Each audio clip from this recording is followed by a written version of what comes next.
Lion King.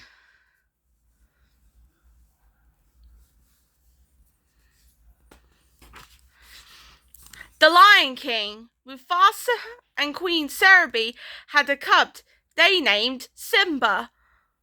On the day of his presentation, Rafiki the baboon introduced Simba to all the animals of Pride Rock.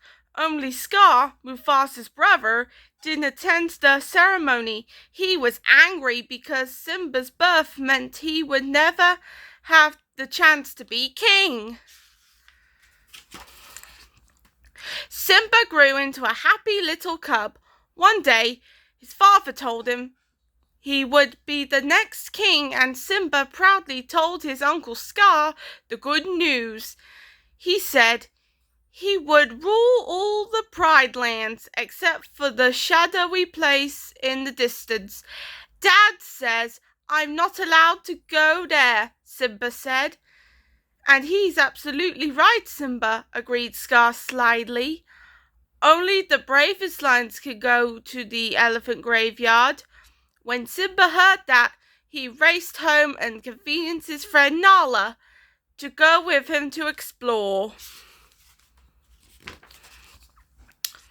Zazu, Mufasa's advisor, tried to stop Simba and Nala, but they managed to run away from him. When they got to the graveyard, the three of them were conferred by the hyenas, Bansi, Shansi, and Ed, sent by Scar to kill the lion cubs. But just as the hyenas were about to pronounce, Mufasa leapt to the cubs' rescue and frightened the hyenas away. Mufasa was very angry and sent Nala home with Zazu. Then he and Simba went for a walk.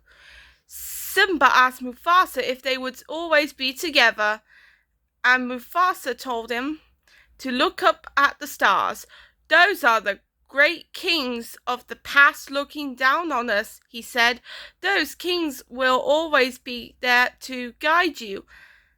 And so will I. Meanwhile, Scar made a plan with the hyenas to get rid of Mufasa and Simba forever. Scar led Simba to a gorge and told him to wait there for his father, who had a wonderful surprise for him.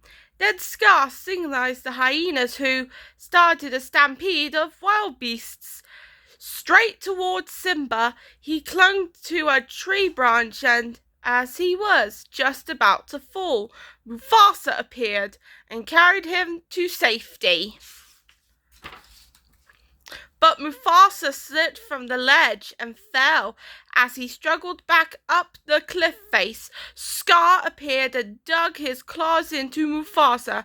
Long live the king, he sneered before pushing Mufasa off the cliff to his death. When Simba found his father's lifeless body, he thought it was his fault. Scar arrived and said, "Run away, Simba! Run away and never return!" Simba fled, pursued by the hyenas till he was alone in the desert. Scar returned to the Pride Rock with the news of the deaths of Mufasa and Simba and announced himself as the new king. Simba wandered the desert until he collapsed from heat and exertion. He was found by the meerkat Timon and the warthog Pumbaa, who took him with them to the jungle to live their Hakuna Matata life, which means no worries. As Simba grew up, he learned to like his new life and tried to put the past behind him.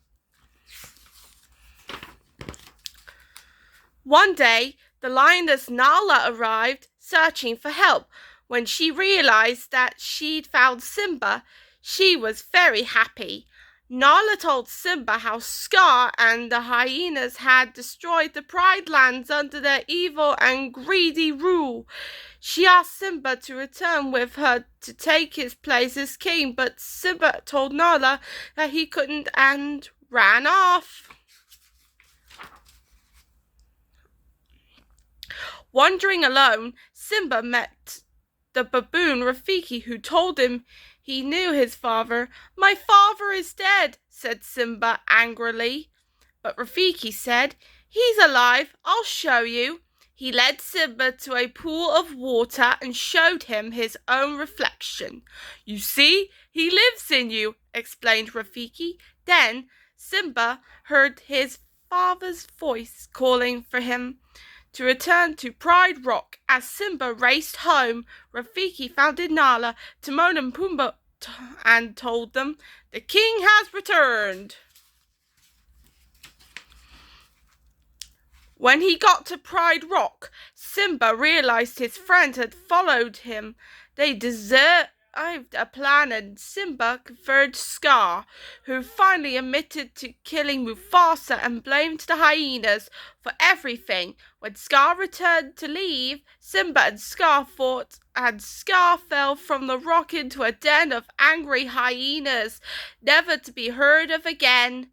As the rain washed away in destruction of Scar's region, Simba climbed Pride Rock to take his rightful place as king.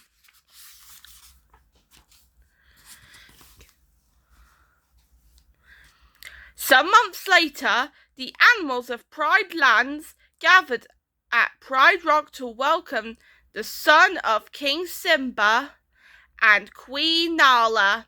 When Rafiki held the new lion cub high, all the animals knew that the circle of life would continue, unbroken forever. The end.